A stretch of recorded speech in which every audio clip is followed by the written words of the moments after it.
বাড়ি কিনছেন, মুখ বন্ধ রাখুন। একটা নতুন গাড়ি নিচ্ছেন, কি দরকার বলার, মুখটা বন্ধ রাখুন না। নতুন ব্যবসা শুরু করতে যাচ্ছেন, মুখ বন্ধ রাখুন। ছুটিতে বাড়ি যাচ্ছেন, মুখটা বন্ধ রাখুন না।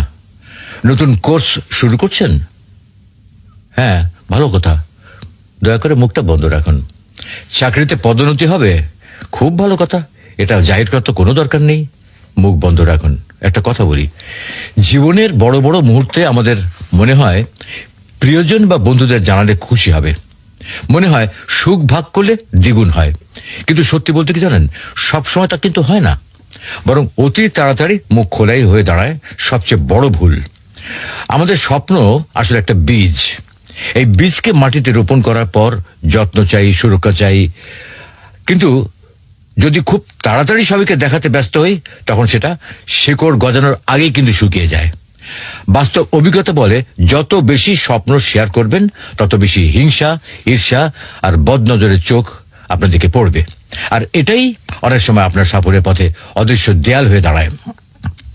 আমরা যাদের বন্ধু বলে বিশ্বাস করি, তাদের সবাই আন্তরিক নয়। কিন্তু কেউ চায় আপনি ভালো থাকুন, কিন্তু কখনোই তাদের চেয়ে কিন্তু ভালো না।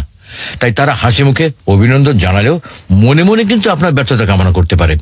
এটা তিক্ত হলেও কিন্তু সত্যি কথা। আমরা ভাবি কি জানেন, অন্তত পরিবার তো আমাদের সবচেয়ে নিরাপদ জায়গা, তাই না? কিন্তু বাস্তবতা হলো, পরিবারের ভেতরে সূক্ষ্ম হিংসা থাকতে পারে। ভাই বোন আত্মীয় কেউ কেউ চাইতে পারে যে আপনি তাদের ছাড়িয়ে না যান। এই গোপন প্রতিযোগিতা অনেক সময় আপনার আনন্দকে নিঃশব্দে বিষিয়ে দিতে পারে।